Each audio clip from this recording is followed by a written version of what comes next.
What's up, you guys? It's MB Maniac here with you, and today I just wanted to give you guys some footage of my team gameplay as I went through Domination the last couple days. But I also wanted to use this time to talk about a very big issue that's been a problem in the NBA probably for the last 15 or 16 years, and that is the disparity between the Eastern and Western Conference. Especially when you look at how dominant teams like the Lakers and Spurs were, especially in that first decade of 2000. You know, the Lakers won 5 championships in that decade, and the Spurs had 3 of them.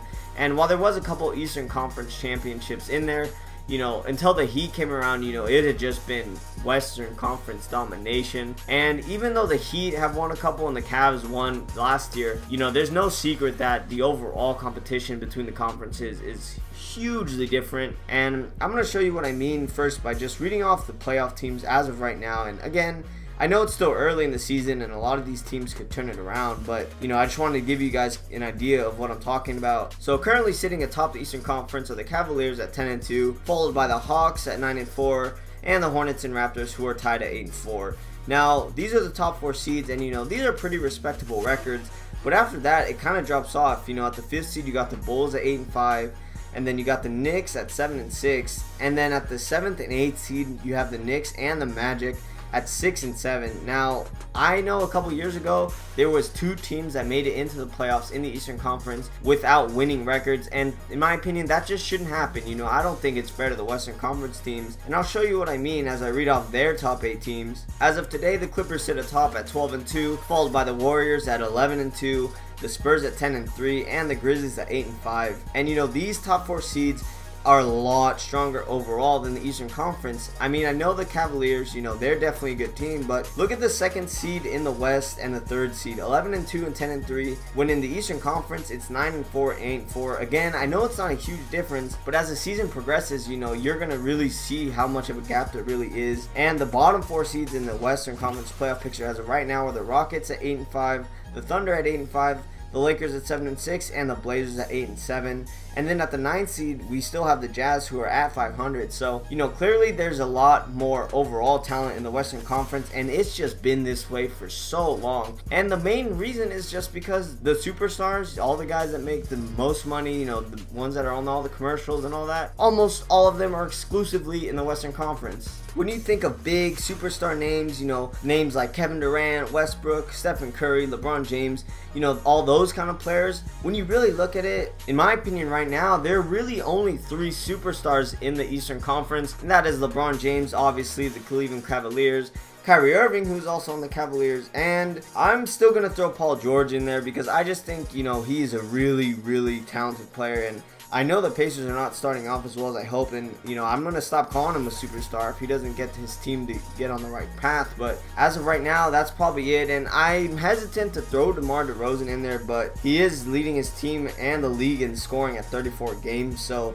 you know, I got to give him respect. I'll put him up there. But when we switch over to the Western Conference, man, the names I can name just go on forever. You know, you have players like Blake Griffin, Chris Paul, Stephen Curry, Klay Thompson, Kevin Durant, LaMarcus Aldridge, Kawhi Leonard, James Harden, Russell Westbrook, Damian Lillard. I mean, the list goes on, and even players on lesser teams, you know, like DeMarcus Cousins and Anthony Davis. It's just the overall talent pool in the Western Conference has just been dominant, and I think, you know, that's why LeBron James has been able to go to so many finals in a row.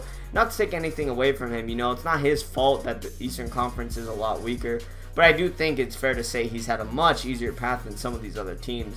And in fact, I think if he played in the Western Conference, he wouldn't have been to nearly as many championships and may have even won one less, because when they played the Spurs and they beat them in Game 7, first of all in Game 6, Ray Allen, man, he hit that shot that saved LeBron's career pretty much. The Spurs had to play some pretty good teams, you know.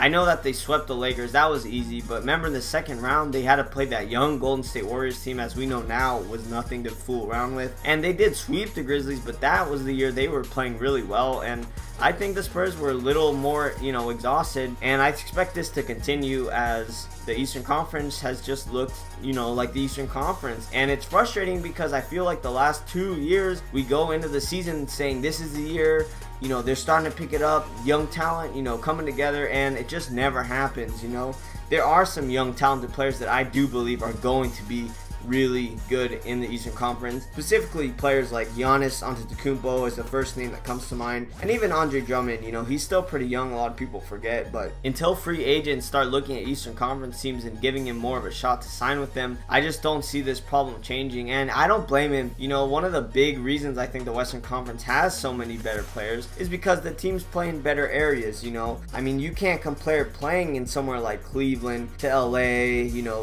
where in the West there's also other places like Golden State. You have the LA Clippers, another LA team, Sacramento, another California team. I mean, being on the Western Conference is probably a lot more appealing to teams, even places like the Pelicans. You know, they're not a good team, but living in New Orleans, you know, that sounds a lot more appealing than going to somewhere like Washington or even Philadelphia. And I don't think there's anything the league can really do about that, but you know, I just really hope that sooner or later some of these free agents maybe make some moves and go to the other conference, because as of right now, it looks like for the next 4 or 5 years, you know, with all these new contracts, that the West is going to stay loaded and that the East is just going to be continue to be run by LeBron James and the Cleveland Cavaliers. And because of all this, it's actually changed my opinion on LeBron's retirement. Before, I thought he would actually maybe go somewhere in the West and try to team up with, you know, all of his banana boat buddies, but I think he's kind of saying, you know what, it looks like the West is going to be very competitive for the next 3 or 4 years. He knows that if he stays in the East, you know, he can rest up and still get to the finals, and I think staying in Cleveland until he retires actually does give him the best shot at winning championships regardless of, you know, what happens, because I just don't see the Eastern Conference teams getting up to their level. And that's pretty much going to wrap it up. You know, I just wanted to go on a little rant, and I don't know if there's anything the league can do about this, but I hope that maybe they try to implement something to help these Eastern Conference teams get more talent, because free agents just, you know, they just really don't want to go there. But that's gonna wrap it up for me. You know, as always, guys, thanks for watching. Any questions, comments, feedback you have for me, let me know in the comment section below. Signing off as always, MB Maniac out.